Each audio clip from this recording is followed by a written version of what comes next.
Kailangan magsimula ka sa maliit. Sa lahat ng bagay. Magsisimula ka ba ng negosyo? Magsisimula ka ba ng exercise program? Magsisimula ka ng mga proyekto, isang ministry? Sa lahat ng bagay, kailangan maliit muna. Huwag kang gumaya sa, ay, malaki na siya, kailangan malaki rin ako. Nako! Kaya nga maraming tao ngayon, discouraged, nag-give up lagi, frustrated, kasi wala nangyayari sa kanilang buhay. Kasi napaka-importante itong prinsipyo na to. 4 na dahilan kung bakit kailangan magsimula ka sa maliit.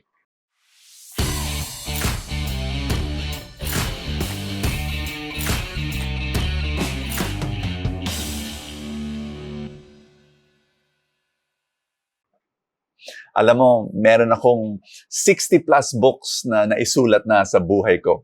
At ako'y talagang nagpapasalamat sa Panginoon at nabibless na maraming tao. Ito yung latest book ko, Finding Your Surrendered Place. Hindi ko ina-advertise para kunin nyo, pero pwede na rin.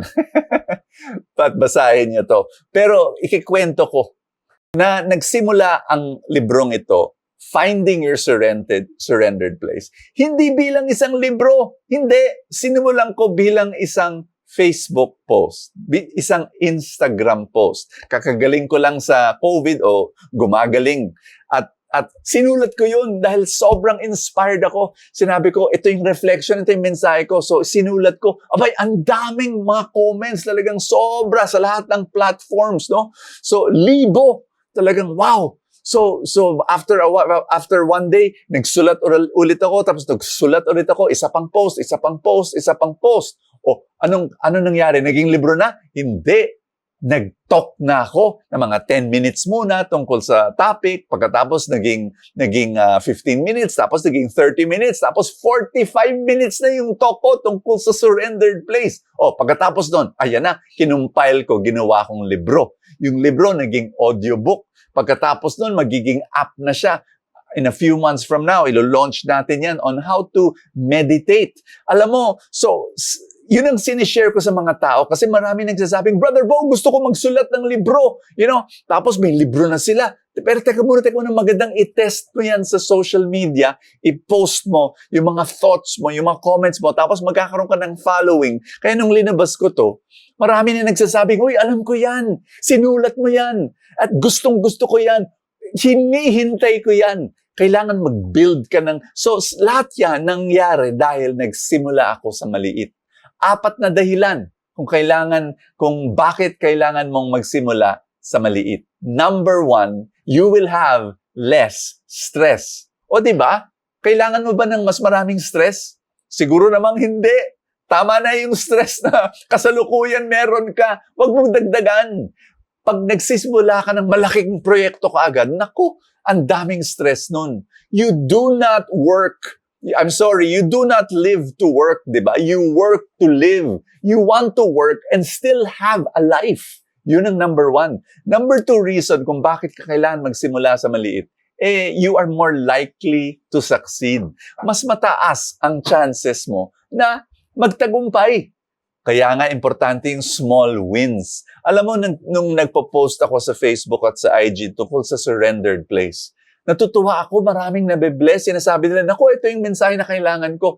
So, alam ko na meron akong nagkakaroon ako ng confidence na pag linabas ko yung libro, maraming tao talagang hahanap-hanapin nila. And that's what I want to share with you. You need to build that confidence. And the only way to do that is to have small wins. One small win plus one small win plus another small win equals a big win.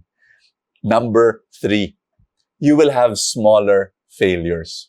May prinsipyo ako bilang isang negosyante. You know, I'm an entrepreneur. Nagsisimula ako ng mga negosyo. Ang laging kong sinasabi sa sarili ko, I need to fail many, I need to fail quickly, and I need to fail tiny. Hindi pwedeng iwasan ko lahat ng failures. Kailangan mag-fail ako ng mga maliliit para I'll be able to succeed in life.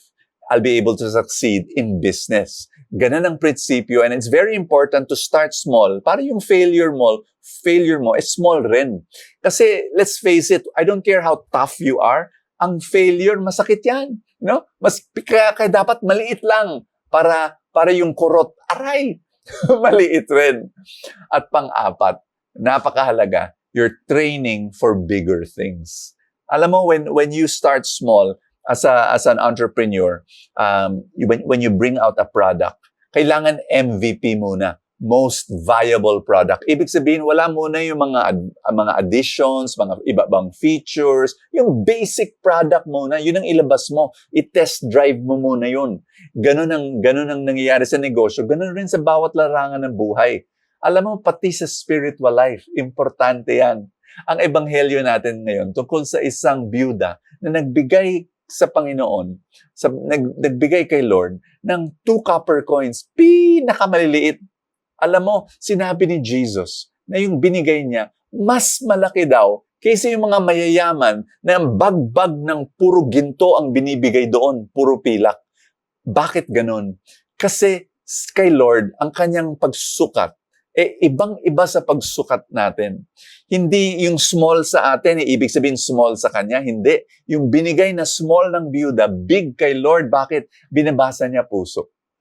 And right now, I'm gonna invite you to give your all. Maski small yan, yung weaknesses mo, yung struggles mo, ibigay mo all to the Lord. Ay nako, yan ang himala na mangyayari sa buhay mo ngayon. Can we pray together in the name of the Father and of the Son and of the Holy Spirit? Amen. Sabay-sabay sabihin mo sa Panginoon, Lord, binibigay ko lahat ng weaknesses ko, lahat ng struggles ko, lahat ng kahinaan ko, pero binibigay ko buong puso ko, Panginoon. I give you my whole life. Transform me and change me. Receive my offering. In Jesus' name, amen and amen. In the name of the Father and of the Son and of the Holy Spirit, amen. God bless you. If you want to grab this book, go to the description and look for the online bookstore. Click there and you'll be able to grab this. God bless you. Thank you so much. And I will see you tomorrow.